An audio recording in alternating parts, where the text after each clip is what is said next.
White house से निकलते ही US का प्रेसिडेंट दुनिया का मोस्ट गार्डेड इंसान बन जाता है। जो बगल में आप बैग देखते हो उसको न्यूक्लियर फुटबॉल इसलिए बोलते हैं। अपनी टॉयलेट सीट ये लोग खुद लेके आते हैं और प्रेसिडेंट के यूरिन और स्टूल के सील करके कंटेनर में वापस यूएस ले जाते हैं। माइक्रोबायोलॉजिकल फूड टेस्टिंग लैब बनाई जाती है होटल में प्रेसिडेंट की खाने के लिए। बंदरों को भगाने के लिए लंगूर रेंट पर लाए गए और आदमियों से लंगूर की आवाज निकलवाई गई।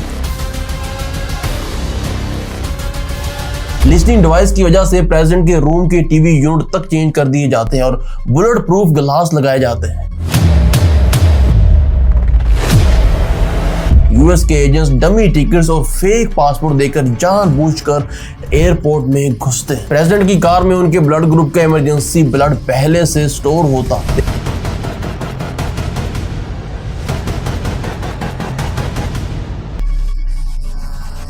देखिए अब हम लोग डिस्कस करेंगे कैसे यूएस प्रेसिडेंट की security second by second plan होती है। जब आप यूएस के प्रेसिडेंट को किसी दूसरे कंट्री में जाके स्माइल के साथ हाथ हिलाते हुए देखते हो, दिखने में तो ये बहुत ही सिंपल सा इवेंट लगता है, लेकिन एक्चुअल में उस टाइम पे दुनिया का सबसे महंगा और हेवीली गार्डेड शो चल रहा होता है। इसके हर मूव की minute by minute planning US के एजेंट्स ने पहले से लिखी होती है। ओलंपिक्स जहां लाखों लोगों की मैनेज करने के लिए जिस लेवल की सिक्योरिटी और कोऑर्डिनेशन की जरूरत होती है, उससे कहीं ज्यादा कॉम्प्लेक्स प्लानिंग एक अकेले इंसान यूएस प्रेसिडेंट की 15 मिनट की सिटी वॉक में लग जाती है। व्हाइट हाउस से बाहर निकलते ही यूएस प्रेसिडेंट इस प्लेनेट का सबसे हेवीली गार्डेड इंसान बन जाता है। और जब यूएस का प्रेसिडेंट यूएस से निकल के बाकी कंट्रीज में विजिट करता है तो कैमरा में दिखने वाली सिंपल सी विजिट के पीछे हजारों लोगों की प्लानिंग, कोऑर्डिनेशन और मिलियंस ऑफ डॉलर्स की सिक्योरिटी मिशन काम कर रहा होता है। तो देखिए एक्चुअल में बिहाइंड द सीन ये सब काम कैसे करता है, यूएस के एजेंट ये सारा का सारा प्लान एग्जीक्यूट कैसे करते हैं, ये सब आपको मैं इस वीडियो में आज स्टेप बाय स्टेप बताऊंगा। कि जब यूएस के प्रेसिडेंट को किसी भी दूसरे कंट्री में विजिट करना होता है तो इसके पूरे अरेंजमेंट में काफी टाइम लगता है। कम से कम 4 से 5 महीने का टाइम चाहिए होता है। अगर अर्जेंट वर्क है, इमरजेंसी विजिट है तब बात अलग है, वरना 4 से 5 महीने का टाइम चाहिए होता है सारी अरेंजमेंट्स करने के लिए। तो जब यूएस प्रेसिडेंट के किसी कंट्री में जाने की बात स्टार्ट होती है तो सबसे पहले जो स्टेप होता है उसमें यूएस के national security adviser, national security council और व्हाइट हाउस के चीफ ऑफ स्टाफ ये व्हाइट हाउस के वेस्ट विंग में प्रेसिडेंट के साथ मीटिंग करते हैं। पूरी विजिट की ब्रीफिंग करते हैं, विजिट की क्या ऑब्जेक्टिव्स हैं, अचीव क्या करना है। ये सारी चीजें सुनने के बाद जब यूएस के प्रेसिडेंट गो अहेड देता है तो उसी टाइम ये पूरे विजिट का काम ऑफिशियली स्टार्ट कर दिया जाता है। इस मीटिंग के अगले ही दिन ये लोग विजिट की जितनी भी डिटेल्स होती हैं उसको एक डॉक्यूमेंट में लिख कर रेडी कर लेते हैं कि किस डेट को जाना है, किस कंट्री में जाना है, ये सारी चीजें लिख के एक डॉक्यूमेंट बना लेते हैं। और ये जो डॉक्यूमेंट होता है इसको अलग अलग प्रेसिडेंट के टाइम पे अलग अलग नाम दिया गया, लेकिन मोस्टली इसको प्रेसिडेंशियल डिसीजन मेमो बोला जाता है। और इस पीडीएफ में जब सारी डिटेल्स लिखने के बाद जैसे ही White House chief of staff sign कर देता है तो एक तरह से ये ऑफिशियली कंफर्म हो जाता है कि यूएस प्रेसिडेंट इस डेट को इस कंट्री में जाने वाले। और न्यूज वगैरह में भी उस टाइम पे बातें आने लगती हैं। अब इस डॉक्यूमेंट में साइन होने के बाद सारे का सारा काम शुरू हो जाता है। अब इस डॉक्यूमेंट में साइन होने के बाद सारे का सारा काम शुरू हो जाता है कि प्लानिंग कैसे करनी है। और इसके बाद एक डिटेल प्लान बनाया जाता है जहां पे पूरे लेआउट के साथ किस डील पे फोकस करना है। मान लो पाकिस्तान में विजिट करना है तो पाकिस्तान में क्या सिक्योरिटी थ्रेट्स हैं, सारी डिटेल्स इकट्ठी करके इस पूरी ट्रिप को एक और डिटेल डॉक्यूमेंट बनाया जाता है जिसे डायरेक्टिव ऑर्डर्स भी कहते हैं। कभी कभी इसको ट्रिप डायरेक्टिव ऑर्डर्स भी कह देते हैं, TDO। तो ये TDO रेडी होने के बाद जो इसकी कॉपी होती है वो अलग अलग रिलेटिव डिपार्टमेंट को सिक्योर नेटवर्क के थ्रू भेज दी जाती है। तो ये TDO रेडी होने के बाद इसकी जो कॉपी होती है वो अलग अलग रिलेटिव डिपार्टमेंट को सिक्योर नेटवर्क के थ्रू भेज दी जाती है। अब इसके बाद सेम वीक में अगर ये ट्रिप प्रायोरिटी पर है तो सेम वीक के अंदर व्हाइट हाउस के बगल में एशनोवर ऑफिस बिल्डिंग है। यहाँ पे जितने अलग अलग डिपार्टमेंट्स को TDO गया था उन डिपार्टमेंट्स के लोग मीटिंग करके अपने अपने डिपार्टमेंट के एक्सपर्ट्स नॉमिनेट करते हैं और एक टीम बनाते हैं। और इसके बाद इसी टीम की जिम्मेदारी होती है कि इस पूरी विजिट को एग्जीक्यूट करना। इस टीम को एडवांस सर्वे टीम कहा जाता है और कई कई केसेस में एडवांस टीम भी बोल दिया जाता है। स्क्रीन पे जो आप देख रहे हैं इतने अलग अलग डिपार्टमेंट्स के लोग होते हैं इस टीम के अंदर जो विजिट के लिए बनाई गई होती है। इस एडवांस सर्वे टीम की पूरी जिम्मेदारी होती है यूएस प्रेसिडेंट की पूरी ट्रिप को बिना दिक्कत के कंप्लीट करना। इस एडवांस टीम में अलग अलग डिपार्टमेंट्स के ऑफिसर्स होते हैं तो इसके अंदर काम भी डिवाइड किए गए होते हैं। जैसे व्हाइट हाउस के ऑफिसर जो है वो विजिट के सारे इवेंट्स हैंडल करते हैं। यूएस सीक्रेट सर्विस वाले जो होंगे वो पूरी सिक्योरिटी शुरू से आखिर तक देखेंगे। यूएस सीक्रेट सर्विस वाले जो होंगे वो पूरी सिक्योरिटी शुरू से आखिर तक देखेंगे। कम्युनिकेशन वाले सिक्योर फोन्स और नेटवर्क सेटअप करेंगे। तो इस तरीके से इस टीम के अंदर अलग अलग लोगों के काम डिवाइड होते हैं। तो अब जब ये मीटिंग हो जाती है और एडवांस टीम बन जाती है तो ये लोग उसी टाइम से विजिट की तैयारी में लग जाते हैं। जैसे मान लो अगर जुलाई में यूएस प्रेसिडेंट को पाकिस्तान में विजिट करना है तो आज ही डिपार्टमेंट के टीडीओ जो डॉक्यूमेंट होता है वो जा चुका होगा और अगले ही महीने यानी कि मई में एडवांस टीम ना ली जाएगी और सेम मंथ में विजिट की प्रिपरेशन स्टार्ट कर दी जाती है। और इसके साथ सेम मंथ में ये जो एडवांस सर्वे टीम होती है ये होस्ट कंट्री के अंदर, अगर पाकिस्तान होस्ट कंट्री है तो पाकिस्तान पहुंच जाती है और पाकिस्तान में पहुंचने के बाद ये लोग डिसाइड करते हैं कि यूएस प्रेसिडेंट को किस एयरपोर्ट पे उतारना है, किस रूट से होटल तक पहुंचाना है और होटल से किस रूट से इवेंट की लोकेशन तक लेके जाना, किस जगह स्टेज लगना है। हर एक लोकेशन को देखकर यही टीम फाइनलाइज करती है और इस पूरे काम को एग्जीक्यूट करने के लिए ये लोग पाकिस्तान में जो यूएस एम्बेसी के ऑफिसर्स होते हैं उनको भी अपने साथ जोड़ के रखते हैं। सबसे पहले ये लोग यूएस प्रेसिडेंट जब होस्ट कंट्री में आके जिन जिन रोड्स को यूज करेंगे उन रूट्स को फाइनलाइज करते हैं। सारे पॉसिबल रूट्स को मार्क करके प्रायोरिटी उन रूट्स को मिलती है जो सीधे, सिंपल और फास्ट हो, 15 से 20 मिनट से ज्यादा टाइम ना लगे। और ये बहुत ही डिटेल और छोटी से छोटी चीज को ध्यान में रखकर ये लोग डिसाइड करते हैं। प्रेसिडेंशियल कॉन्वे रोड पे चलेगा तो सूरज उनकी तरफ फेस करेगा या नहीं ये तक रिपोर्ट में मेंशन होता है और जो रोड डिसाइड होती है उसकी भी यूएस की स्टैंडर्ड होते हैं कि कितनी ब्रॉड होनी चाहिए कि प्रेसिडेंशियल कॉन्वे आसानी से यू टर्न ले सके। उस रूट के साथ बैकअप रूट भी हो और जो बैकअप रूट है वो भी ऐसा ना हो कि उसमें छोटी छोटी गलियां जुड़ी हैं। कुल मिला के सारे जितने भी वेरिएबल रूट्स होते हैं उनमें से ये सारी चीजों को देख के जिन रूट से बैरिकेडिंग लगा के क्लियर करना, एंट्री एग्जिट बंद करना, क्राउड को रोकना और संभालना आसान हो, उन रूट्स को सिलेक्ट किया जाता है। और जो भी रूट फाइनलाइज हो उससे तकरीबन 20 मिनट की दूरी पर एक लेवल 1 ट्रॉमा हॉस्पिटल होगा और अगर हेलीपैड है उस हॉस्पिटल पे तो उसकी भी प्रायोरिटी दी जाती है ताकि अगर हमला वगैरह हो जाए तो इमरजेंसी लैंडिंग करा के ट्रीटमेंट स्टार्ट किया जा सके। अब देखिए रोड के ऊपर जब प्रेसिडेंशियल कॉन्वे होता है तो कम्युनिकेशन बहुत इंपॉर्टेंट रोल प्ले करता है। यूएस प्रेसिडेंट दुनिया में कहीं भी किसी भी रोड पे जब ट्रैवल करता है तो वहां white house, pentagon, US military से इंस्टेंट कांटेक्ट में रहता है और वो भी सिक्योर चैनल के। प्रेसिडेंशियल कॉन्वे जब रोड पे चलता है तो उसमें ऐसे ऐसे व्हीकल्स होते हैं जिनमें अल्ट्रा सिक्योर कम्युनिकेशन सिस्टम लगे होते हैं। हर गाड़ी का अपना अलग अलग रेडियो सिग्नल होता है ताकि रेडियो कम्युनिकेशन सिस्टम के अंदर भी कोई कंफ्यूजन ना हो। तो इसी वजह से एडवांस टीम जब होस्ट कंट्री के अंदर सर्वे करने आती है तो इस टीम के अंदर व्हाइट हाउस कम्युनिकेशन एजेंसी के एक्सपर्ट्स भी होते हैं। ये लोग सैटेलाइट मैप्स और डिवाइस को यूज करते हुए फाइनलाइज होने से पहले चेक करते हैं कि कहीं सिग्नल डेड जोन या फिर रेडियो ब्लैकआउट पॉइंट ना हो। जहां जहां उनको लगता है कि नेटवर्क या रेडियो कवरेज वीक हो रही है या फिर 100 से 180 मीटर पर कैमरे लगाने में दिक्कत आएगी तो ये स्पॉट को रिपोर्ट में मार्क कर देते हैं कि या तो इसको हटा दिया जाएगा या फिर यहाँ पर एक्स्ट्रा रिपीटर, एंटीना, कैमरा और सैटेलाइट सपोर्ट चाहिए होगा। ये सारे सर्वे करने के बाद जितने भी वेरिएबल राउट्स होते हैं उसमें से एक राउट को फाइनलाइज कर दिया जाता है, चाहे वो एयरपोर्ट से होटल की तरफ हो, होटल से किसी इवेंट में जाना हो। इन सारे राउट में से एक राउट फाइनलाइज कर दिया जाता है। अब जो राउट फाइनलाइज हो जाता है तो उसके बाद जिन जिन सिटीज में यूएस प्रेसिडेंट के इवेंट होने थे एडवांस टीम वहां के एयरपोर्ट्स को सर्वे स्टार्ट करती है। ऐसे ही रैंडमली किसी एयरपोर्ट को सिलेक्ट नहीं किया जाता। यूएस टीम की गाइडलाइंस होती है, उसके हिसाब से सिलेक्ट करना होता है। तो जो भी एयरपोर्ट सिलेक्ट किया जाता है उस एयरपोर्ट के एक बार सेक्शन यूएस की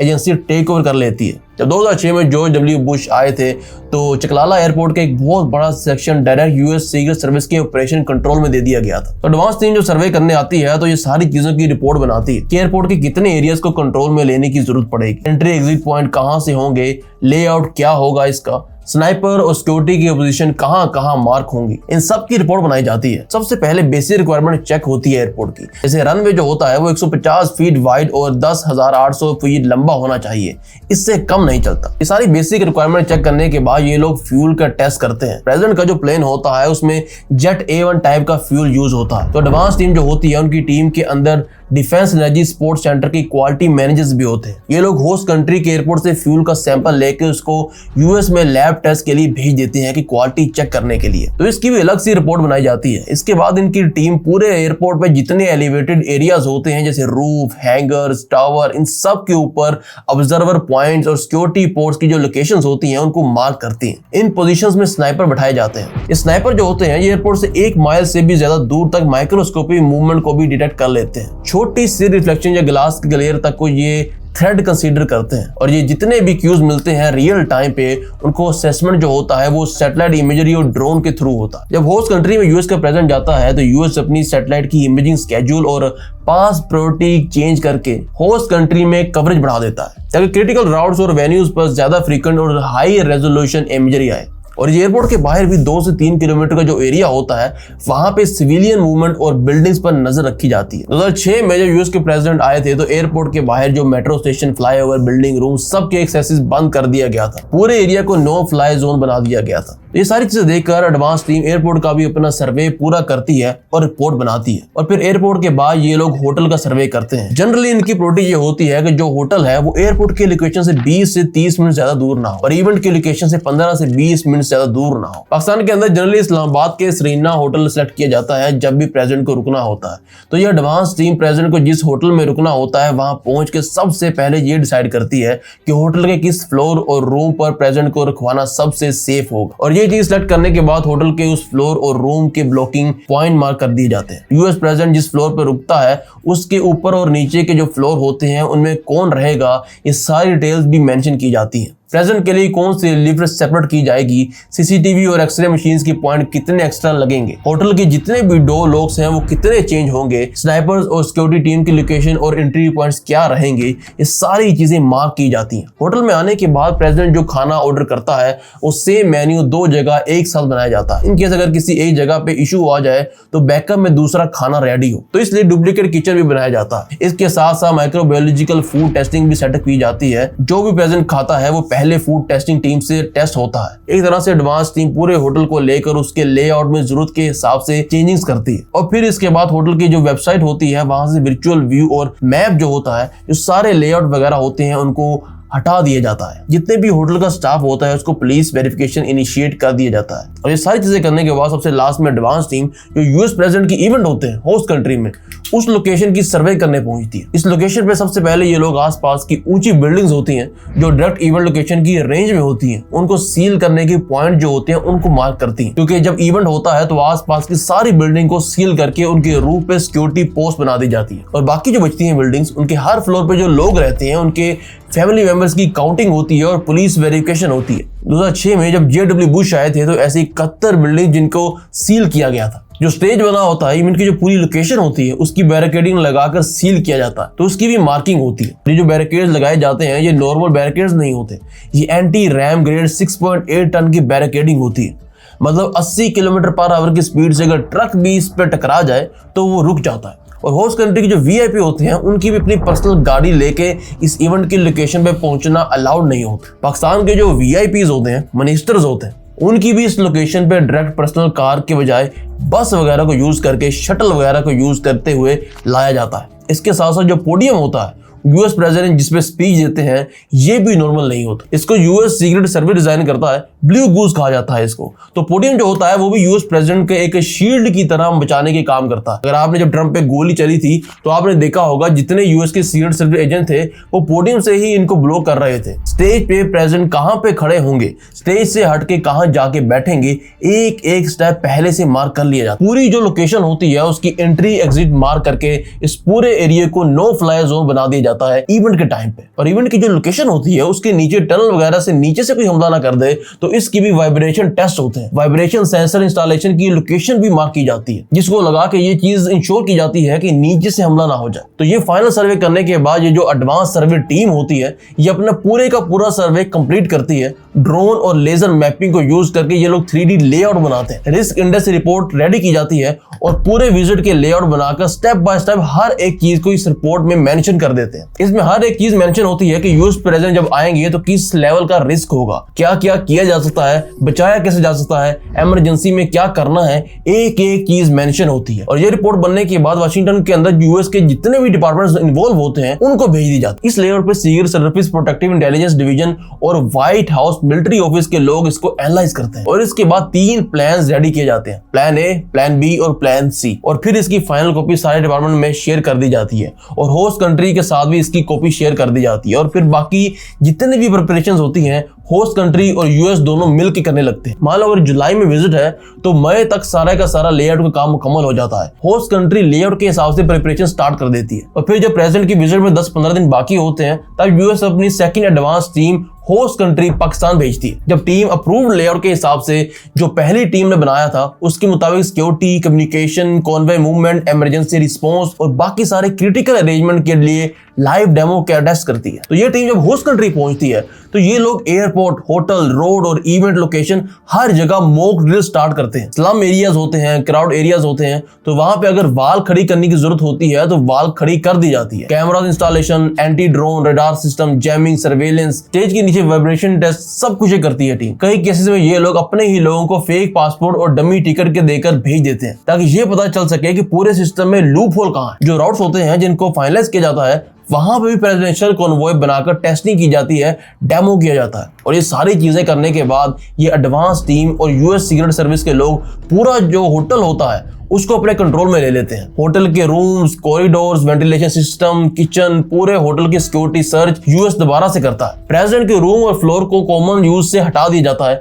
वहां पे बुलेट प्रूफ बैलिस्टिक ग्लास लगा दिए जाते हैं। इमरजेंसी ऑक्सीजन सप्लाई का भी अरेंजमेंट होता है। टीवी यूनिट, जितने इलेक्ट्रॉनिक्स आइटम होते हैं उनको रिप्लेस कर दिया जाता है, कहीं कोई लिस्टिंग डिवाइस ना हो, ये सब भी चेक होता है। होटल के अंदर वार रूम भी सेटअप किया जाता है। कुछ केसेस में एम्बेसी में भी किया जाता है, इन केस अगर कोई हमला जैसी सिचुएशन हो जाए तो उससे डील करने के लिए होटल के अंदर भी multiple drills back to back होती रहती हैं। पूरे होटल के 7 लेयर सिक्योरिटी से सिक्योर किया जाता है। और सिर्फ होटल ही नहीं, होस्ट कंट्री में उतरने के बाद प्रेसिडेंट इसी 7 लेयर सिक्योरिटी सिस्टम में रहता है। सबसे आउटर लेयर में लोकल पाकिस्तानी पुलिस और पैरामिलिट्री होती है। रोड को बंद कराना, क्राउड को दूर रखना, ये सब देखते हैं। फिर इसके अंदर वाली जो लेयर होती है उसमें एनएसजी कमांडोज आते हैं। हैवी फायरिंग कैपेबिलिटी के साथ स्नाइपर वगैरह जो लगते हैं वो इसी लेयर में होते हैं। ऐसी एकदम जो अंदर वाली लेयर होती है जो यूएस प्रेसिडेंट के सबसे पास होती है, उस सिक्योरिटी लेयर में सिर्फ यूएस के सीक्रेट सर्विस एजेंट्स होते हैं। इसमें 300 से ज्यादा यूएस सीक्रेट सर्विस एजेंट्स होते हैं इस इनर सर्कल के अंदर, जो फिजिकली प्रेसिडेंट की शील्ड करते हैं। कार में बिठाना हो, रूम तक लेके जाना हो, सब यही करते हैं। ये जो पूरा सिक्योरिटी सर्कल होता है ये तकरीबन 10 से 15 किलोमीटर तक होता है। और एयर स्पेस की बात करें तो जनरली 18 से 56 किलोमीटर की जो रेंज होती है, इसमें से एक रेंज सिलेक्ट करके एयर स्पेस को भी नो फ्लाई जोन बना दिया जाता है। तो ऊपर नीचे आगे पीछे पूरी सिक्योरिटी में प्रेजेंट रहता है। इसके बाद ये जो पूरा एरिया जहां प्रेसिडेंट को रहना होता है, इवेंट एड्रेस करने होते हैं, उस पूरे एरिया को अंदर जो क्रिमिनल्स होते हैं जिनका पुराना रिकॉर्ड होता है पुलिस स्टेशन के अंदर, या कोई शक होता है कि ये कोई थ्रेट कर सकते हैं, एज ए प्रिकॉशनरी मेजर इनको भी उठा लिया जाता है और जेल में बंद कर दिया जाता है। पर अगर ये शक होता है कि कोई एक्टिविस्ट वगैरह इवेंट में प्रोटेस्ट करने की कोशिश कर सकता है तो उनको भी जेल में डाल दिया जाता है। जब जेडब्ल्यू बुश पाकिस्तान आए थे तो कश्मीर रिलेटेड इशू से जो लोग प्रोटेस्ट कर सकते थे उनको भी बंद कर दिया गया था। और इसके साथ साथ जो भिखारी होते हैं उनका भीख मांगना भी इस एरिया में अलाउ नहीं होती है। भिखारियों को भी पकड़ के सेपरेट शेल्टर में बंद कर दिया जाता है। ना सिर्फ ये बल्कि जो भी भिखारियों के बारे में बता रहा था इस एरिया के अंदर, उसको भी 500 का इनाम दिया जाता है। पूरे एरिया के अंदर बलून, काइट या ये सब उड़ाने की इजाजत नहीं होती। इससे बचने के लिए काइट कैचर्स की टीम बनाई जाती है जिसमें हर जोन में इन लोगों के हाथ में डंडे दिए जाते हैं और ये छतों पर खड़े हो जाते हैं और कोई भी balloon, hot air balloon, kite कुछ भी आता है तो उसको पकड़ने के काम इनको दिया जाता है। पूरा एरिया जहां प्रेसिडेंट का इवेंट होना होता है या प्रेसिडेंट को रहना होता है उस एरिया में बंदरों को भी दूर रखा जाता है। इंडिया में ये देखा गया क्योंकि इंडिया में बंदरों की तादाद बहुत ज्यादा होती है तो पहले बंदरों को दूर रखने के लिए ट्रेंड लंगूर रेंट पर लाए गए, लेकिन फिर एनिमल सिक्योरिटी का इशू उठ गया था तो फिर ऐसे आदमियों को हायर किया गया ताकि लंगूर की आवाज निकाल सके। और इन आदमियों को फेक लंगूर बनाकर जगह जगह पर बंदरों को भगाने का टास्क दिया गया था और कई जगह पर लंगूरों को कटआउट्स भी लगाए गए थे। तो देखिए इस तरीके से होस्ट कंट्री यानी पाकिस्तान के अंदर ये सारी प्रिपरेशन कर ली जाती है और फिर इसके बाद यूएस प्रेसिडेंट को आना होता है होस्ट कंट्री में। लेकिन यूएस प्रेसिडेंट को आने से कुछ दिन पहले इस पूरे लेआउट, इस पूरी प्रिपरेशन को जितना भी सामान होता है उसको लाया जाता है और इन सारे सामान को लाने के लिए 2 से 3 C-17 Globemaster cargo plane को यूज किया जाता है। इसके अंदर सामान रख के यूएस से पाकिस्तान भेज दिया जाता है। जेडब्ल्यू बुश के टाइम पे 3 से 4 C-17 कार्गो में सामान आया था। तो इन C-17 ग्लोब मास्टर को जब पाकिस्तान में भेजा जाता है तो इनके अंदर बड़े बड़े हेलीकॉप्टर्स वगैरह होते हैं, उनके अंदर विंग्स वगैरह खोल कर अंदर रख दिए जाते हैं। यूएस प्रेसिडेंट जिस गाड़ी से चलते हैं द बीस्ट, उसके बैकअप गाड़ी होती है। कॉन्वॉय के अंदर जितने भी मुख्तलिफ किस्म के व्हीकल्स होते हैं सब की सब इसी कार्गो में प्रेसिडेंट के आने से पहले होस्ट कंट्री यानी पाकिस्तान में पहुंचा दिए जाते हैं। अब इसके बाद वो डेट आती है जिस दिन यूएस के प्रेसिडेंट ने पाकिस्तान में आना होता है। इस दिन एक फिक्स स्केड्यूल पे प्रेसिडेंट व्हाइट हाउस के रेजिडेंशियल एरिया से निकलकर साउथ पोर्टिको गेट से होते हुए व्हाइट हाउस के साउथ लॉन में पहुंच जाते हैं जहां पे ऑलरेडी 3 से 4 एरिया से दिखने वाले मरीन वन हेलीकॉप्टर खड़े होते हैं। ये मरीन वन कोई हेलीकॉप्टर का मॉडल नहीं है, बस जिस हेलीकॉप्टर में प्रेसिडेंट बैठता है उसको मरीन 1 का नाम दे दिया जाता है। ज्यादातर VH-3D सी किंग मॉडल के हेलीकॉप्टर्स यूज होते हैं प्रेसिडेंट के लिए। इन हेलीकॉप्टर्स में प्रेसिडेंट के साथ सीक्रेट सर्विस के मेंबर्स भी जाते हैं और बाकी जो सिक्योरिटी स्टाफ होता है वो दूसरे जो बैकअप हेलीकॉप्टर्स होते हैं उनमें बैठ जाते हैं। सारे एक जैसे दिखते हैं तो किसी को पता नहीं होता कि प्रेसिडेंट किस हेलीकॉप्टर में बैठा है। और इन हेलीकॉप्टर्स को नॉर्मल आर्मी यूनिट्स नहीं उड़ाती, बल्कि एक स्पेशल मरीन स्क्वाड्रन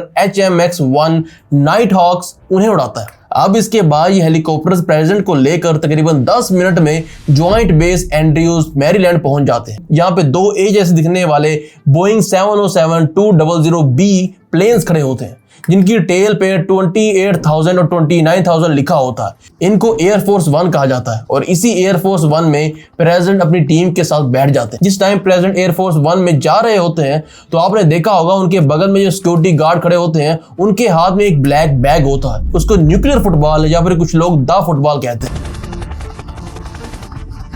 इस बैग के अंदर एक ब्लैक बुक होती है जिसमें न्यूक्लियर वार के डिफरेंट स्ट्राइक ऑप्शंस और इमरजेंसी प्लान्स होते हैं। इसके साथ एक और बुक होती है जिसमें क्लासिफाइड सेव लोकेशन होती है जहां इमरजेंसी में प्रेसिडेंट जाके छुप सकता है। और इसके साथ में 3-5 इंच का कार्ड होता है जिसको बिस्किट कहते हैं। इस कार्ड में प्रेसिडेंट के ऑथेंटिकेशन कोड्स होते हैं। इस कोड के थ्रू प्रेसिडेंट पेंटागन में अपनी आइडेंटिटी वेरीफाई करके किसी भी न्यूक्लियर ऑर्डर को वैलिडेट कर सकते हैं। और ये सारी चीजें एयरफोर्स 1 में जब प्रेसिडेंट उड़ रहे होते हैं तब की जा सकती हैं। तो देखिए ये एयरफोर्स 1 कोई मॉडल नहीं है। जिस भी एयरक्राफ्ट में यूएस का प्रेसिडेंट ट्रैवल करता है उसको कॉल साइन एयरफोर्स 1 होता है। एक्चुअली एक बार यूएस के प्रेसिडेंट एयरफोर्स 8618 में ट्रैवल कर रहे थे और उसी एयर स्पेस में एक कमर्शियल फ्लाइट ईस्टर्न एयरलाइन 8610 जिसका सेम फ्लाइट नंबर था वो भी आ गई। तो इससे एक एयर ट्रैफिक कंट्रोल में कंफ्यूजन हो जाता है। तो तब से ये रूल है कि एयरक्राफ्ट का मॉडल कोई भी हो जिसमें प्रेसिडेंट जा रहा है, लेकिन अगर उसमें प्रेसिडेंट बैठ गया तो उसका कॉल नेम होगा एयरफोर्स 1 ही होगा। यह आसमान के ऊपर एक उड़ता हुआ पूरे का पूरा मिनी व्हाइट हाउस की तरह होता है। इसमें 3 फ्लोर्स होते हैं, 4000 स्क्वायर फीट की जगह होती है। सबसे आगे प्रेसिडेंट का प्राइवेट स्वीट होता है, बेडरूम बाथरूम सब होता है। उसके आगे कॉन्फ्रेंस और डाइनिंग रूम होता है जहां मीटिंग्स वगैरह होती हैं। 2 फुल साइज किचन्स होते हैं। प्लेन के बीच वाले हिस्से में सीक्रेट सर्विस और प्रेस वाले बैठे होते हैं।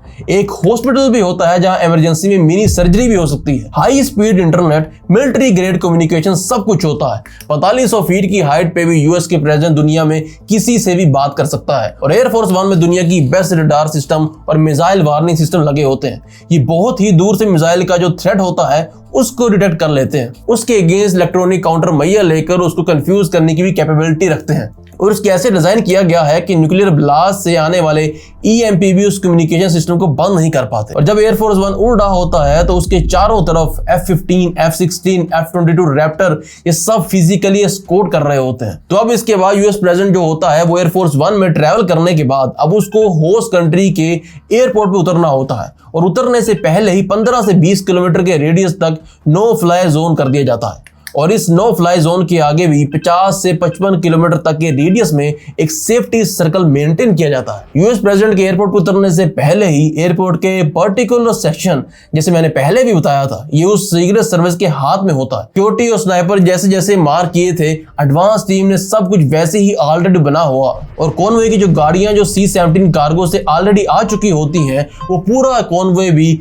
रेडी होकर एयरपोर्ट की तरफ आ जाता है। अब ये देखिए, ये सब यूएस प्रेसिडेंट एयरफोर्स 1 से नीचे उतरता है तो उस पर कई सारी चीजें डिपेंड कर रही होती हैं कि वो फुल स्टेट विजिट है या फिर वर्किंग या G20 समिट टाइप विजिट है। अगर फुल स्टेट विजिट है तो बकायदा red carpet, guard of honour, 21 तोपों की सलामी और कभी कभी होता है कि फॉरेन मिनिस्टर या कुछ केसेस में प्राइम मिनिस्टर भी रिसीव करने आता है। लेकिन जब फुल स्टेट विजिट नहीं होता तो उस केस में ज्यादा सीनियर डिप्लोमेट को भेज दिया जाता है। और प्रेसिडेंट जब उतर रहे होते हैं तो एक साइड कैमरा साइड होता है, वहां पे सारे न्यूज वाले फोटोग्राफर्स, टीवी वीडियो वगैरह शूट हो रहे होते हैं। तो दूसरी तरफ जो रिसीव करने आए होते हैं वो लोग हाथ वगैरह मिलाते हैं, जो कि आपने देखा होगा टीवी पे। अब देखिए, जब प्रेसिडेंट होस्ट कंट्री में आता है तो उसको भी इमिग्रेशन प्रोसेस होता है, लेकिन जैसे नॉर्मल लोगों का होता है वैसे नहीं होता। प्रेसिडेंट का पासपोर्ट वगैरह लेके जो यूएस की एम्बेसी की टीम होती है वो पहले से ही इमिग्रेशन की फॉर्मेलिटी पूरी कर लेती है। अब एयरपोर्ट पे उतरने के बाद यूएस प्रेसिडेंट को उनका पूरा कॉन्वॉय लेने आता है जो पहले से ही C-17 कार्गो से आ चुके होते हैं। और इस कॉन्वॉय में प्रेसिडेंट अपनी कार में बैठकर सिलेक्टेड राउट, जो एयरपोर्ट से होटल का राउट सिलेक्ट हुआ होता है, उधर की तरफ निकल जाता है। और ये जो कार होती है यूएस प्रेसिडेंट की, जिसमें यूएस प्रेसिडेंट बैठे होते हैं, ये नॉर्मल कार नहीं होती। इस कार का नाम दिया गया है द बीस्ट। इस कार को ट्रक के फ्रेम से बनाया जाता है और 9000 किलोग्राम से भी ज्यादा भारी होती है। इवन इसके जो डोर्स होते हैं वो बोइंग 757 पैसेंजर जेट के डोर से भी हैवी होते हैं और इसकी विंडोज भी नॉर्मल नहीं होती, हमेशा बंद रहती हैं और इनमें 5 इंच यानी कि 4 फिंगर जितना मोटा बुलेट प्रूफ बैलिस्टिक ग्लास लगा हुआ होता है जो बॉम्ब के फटने से या AK-47 चलने से भी डैमेज नहीं होता। पूरी तरह से ये कार सील्ड होती है, बाहर की हवा अंदर नहीं आ सकती और अंदर की हवा बाहर नहीं जा सकती। इसके अंदर इंडिपेंडेंट एयर सप्लाई होता है जिसमें हाई ग्रेड HEPA फिल्टर्स लगे होते हैं। किसी भी तरीके का अगर केमिकल या बायोलॉजिकल हमला होता है या कोई चाहे कि बाहर से कुछ केमिकल वगैरह स्प्रे कर दे तो इसको कभी फर्क नहीं पड़ेगा। इस कार की सस्पेंशन इतनी हैवी होती है कि ब्लास्ट भी हो जाए तो इसके बाद भी कार स्टेबल रहती है। टायर में एक अलग तरीके का पंचर रेजिस्टेंस सिस्टम लगा होता है, गोली लगने के बाद भी किलोमीटर तक वो चल सकती है। जो फ्यूल टैंक होता है उसमें फोम फिलिंग होती है ताकि अगर ब्लास्ट भी हो जाए तो फ्यूल की वजह से आग ना लग पाए। कार में बैक साइड पे प्रेजेंट का जो ब्लड ग्रुप होता है उस ब्लड ग्रुप का बोतल स्टोर करके रखा जाता है। इन केस अगर हमला हो जाए तो कोई इंजरी हो जाए तो उसका यूज किया जा सकता है। ऑक्सीजन सिलेंडर, वेंटिलेटर, हार्ट के लिए मशीन, पोर्टेबल ICU सब कुछ होता है। ये कार जो है वो पूरी एक चलती फिरती मिनी व्हाइट हाउस है। प्रॉपर कम्युनिकेशन कमांड सिस्टम होता है जिसे प्रेसिडेंट जब चाहे directly white house, pentagon, US military command से कांटेक्ट कर सकते हैं। और इन केस अगर इस कार को कोई पीछा कर रहा हो तो इसमें कई सारे स्पेशल काउंटर मेजर्स भी लगे होते हैं, जैसे स्मोक स्क्रीन जिससे कार स्मोक छोड़कर व्यू ब्लॉक कर सकती है, ऑयल स्लिक डिस्पेंसर जिसे रोड पर ऑयल छोड़ा जा सकता है, टीयर गैस सिस्टम होता है इन केस क्राउड को कंट्रोल करना हो, नाइट विजन सब कुछ होता है। और जब भी होस्ट कंट्री के अंदर प्रेसिडेंट अपने कॉन्वॉय के साथ रोड पे जा रहा होता है या कहीं भी रहता है तो वो 7 लेवल सिक्योरिटी में ही रहता है। तो एयरपोर्ट से जब होटल की तरफ निकलता है प्रेसिडेंट तो पूरे प्रेसिडेंशियल कॉन्वॉय के साथ निकलता है। ये इस तरीके से ये पूरा प्रेसिडेंट का कॉन्वॉय होता है। इसमें सबसे आगे होती है राउट कार जो पूरे कॉन्वॉय से निकलने से पहले निकल जाती है और आगे जाके पूरे राउट को चेक करके जब सारी चीजें क्लियर होती हैं तो पीछे कॉन्वॉय को अपडेट करती है उसके बारे में। इसके पीछे होती है पायलट कार। ये पायलट कार वायरलेस की पूरे कॉन्वॉय की रियल टाइम अपडेट देती है कि रोड ब्लॉक तो नहीं है या फिर क्राउड कितना है। और पायलट कार की पीछे एक पूरी स्वीपर टीम चलती है जिसमें मल्टीपल पुलिस मोटरसाइकिल और पेट्रोल कार्स होती हैं। इनका मेन काम होता है ट्रैफिक को चेक करना और कॉन्वॉय के आगे चलकर इस तरह से ट्रैफिक हटाना कि प्रेसिडेंट के कॉन्वॉय की एक ही स्पीड में चलना बिना रुके। फिर इसके पीछे आती है लीड कार। ये पूरे प्रेसिडेंशियल कॉन्वॉय की लीड करती है सही राउट से निकालने के लिए। और इस लीड कार की जस्ट पीछे होती है प्रेसिडेंट की कार द बीस्ट। और द बीस्ट जो है ये भी अकेली नहीं होती। कंफ्यूज करने के लिए बी जैसी दिखने वाली सेम नंबर प्लेट की और भी कार्स होती हैं जो अपनी पोजीशन को बदलकर बार बार चेंज करती रहती हैं रोड पर ताकि पता न चले कि प्रेसिडेंट किस कार में है। जिस कार में एक्चुअल प्रेसिडेंट होता है उसका सीक्रेट कोड होता है स्टेज कोच। और इस प्रेसिडेंट की कार की ठीक पीछे जो कार चलती है उसका नाम है हाफ बैक। इससे प्रेसिडेंट की जो मेन बैकअप सिक्योरिटी होती है जो प्रेसिडेंट को बिल्कुल साथ होती है वो सारे इसमें पीछे बैठे होते हैं। इसमें सीक्रेट सर्विस के एजेंट हाथ में हथियार लेकर रेडी बैठे रहते हैं। और इस हाफ बैग के पीछे इलेक्ट्रॉनिक काउंटर मेजर व्हीकल होती है। इनको वॉच टावर बोला जाता है। इसके ऊपर एंटीनास और डोम लगे होते हैं तो कॉन्वॉय के आसपास जितने कम्युनिकेशन और राउट से चलने वाले डिवाइसेस के सिग्नल होते हैं उन सबको जैम करते हुए चलते हैं। और जो छोटे मोटे ड्रोन्स होते हैं, एयरक्राफ्ट वगैरह, ये सारी चीजें डिटेक्ट करते हैं। फिर इसके पीछे इन दोनों कार्स में प्रेसिडेंट के कैबिनेट के मेंबर और व्हाइट हाउस स्टाफ ये सारे लोग होते हैं। और पीछे हैजर्ड मटेरियल मिटिगेशन यूनिट होता है। एक ब्लॉक ट्रक जैसी गाड़ी होती है जिसमें न्यूक्लियर, बायोलॉजिकल, केमिकल हर तरह के हमले से निपटने की ऑप्शंस होती हैं। और इसके पीछे मल्टीपल प्रेस व्हीकल्स होती हैं और प्रेस के पीछे होती है रोड रनर जो सैटेलाइट कम्युनिकेशन सिस्टम को थ्रू सारे कॉन्वॉय की कम्युनिकेशन सिस्टम को मेंटेन करती है। ये पूरा चलता फिरता डाटा इंक्रिप्शन सेंटर होता है। वाईफाई, हॉटस्पॉट, रेडियो, रिपीटर सब कुछ होता है। और फिर इसके पीछे होती है एम्बुलेंस और इसके पीछे होता है होस्ट कंट्री की सिक्योरिटी फोर्सेस और ऊपर से हेलीकॉप्टर पूरे कॉन्वॉय से नजर रखता है। तो इस तरीके से प्रेसिडेंट एयरपोर्ट से निकलकर अपने कॉन्वॉय के साथ होटल में पहुंच जाता है। पूरा होटल प्रेसिडेंट को आना होता है यहाँ एक मिनी पॉलिटिकल समिट की लोकेशन की तरह लगने लगता है। हर तरफ सिक्योरिटी रहती है, हर चीज ट्रैक हो रही होती है, यहाँ तक कि होटल की जो टॉयलेट सीट होती है वो भी प्रेसिडेंट को यूज नहीं करने दिया जाता। उनकी team special portable toilet seal लेकर आती है जिसमें यूएस प्रेसिडेंट का यूरिन और स्टूल को सील करके वापस एक कंटेनर में यूएस लेके जाया जाता है ताकि कोई भी कंट्री उनके यूरिन और स्टूल के सैंपल लेकर उनकी हेल्थ, कौन सी मेडिसिन चल रही है, कोई बीमारी है या नहीं, मेंटल हेल्थ क्या है, ये सारी चीजें ना पता कर पाए। अब देखिए यूएस प्रेसिडेंट की विजिट जब तक होती है तो होस्ट कंट्री में जितने भी दिन वो रहते हैं तो वो कोई भी टूरिस्ट की तरह होटल में हॉलिडे नहीं मनाते। जितने भी दिन का विजिट होता है, जैसे ही दिन स्टार्ट होता है यूएस की टीम प्रेसिडेंट के होटल रूम के अंदर एक ब्रीफ देना स्टार्ट कर देती है कि कौन सी डील और एग्रीमेंट को पुश करना है होस्ट कंट्री के साथ। प्रेसिडेंट को back to back host country को head of state, prime minister, companies के सीईओज इनसे मिलना होता है। प्रेस कॉन्फ्रेंस होती है, पब्लिक स्पीचेस होती हैं, स्टेट डिनर, ये सारी चीजें उनको बैक टू बैक करनी होती हैं और इधर ये सारी चीजें चल रही होती हैं और पैरेलल में होटल से ही यूएस के व्हाइट हाउस का काम भी चल रहा होता है। बाहर से दिखने में तो ये 5 स्टार होटल लगता है, लेकिन असल में होटल से पूरा देश और दुनिया की पॉलिटिक्स चल रही होती है। और फिर इसके बाद जब ये सारी चीजें कंप्लीट हो जाती हैं, ये जिस ऑब्जेक्टिव के लिए आते हैं वो सारी चीजों पर डिस्कशन हो जाता है, तो उसके बाद US president as per schedule वापस यूएस निकल जाते हैं और 24 से 28 आवर में बाकी जो टीम आई हुई होती है, कार्गो आया होता है, वो वापस चले जाते हैं। और ये जो पूरी ट्रिप होता है जो प्रेजेंट करते हैं, ये बहुत ही कॉस्टली अफेयर है। व्हाइट हाउस फॉरेन ट्रिप का एग्जैक्ट टोटल बिल पब्लिक कभी नहीं करता, लेकिन एक बार इकोनॉमिक टाइम ने एक रिपोर्ट पब्लिश की थी जिसमें एक दिन का खर्चा उन्होंने $200 मिलियन बताया था। उस टाइम के हिसाब से 900 करोड़ भी ज्यादा है, लेकिन ये बस एक रिपोर्ट है। लेकिन इन केस अगर आप मान लो हाइपोथेटिकली कि ये डाटा सही है जो इकोनॉमिक टाइम ने दिया है, तो ये एक दिन के प्रेसिडेंट की विजिट ऑलमोस्ट नेपाल की एक दिन की जीडीपी के बराबर है।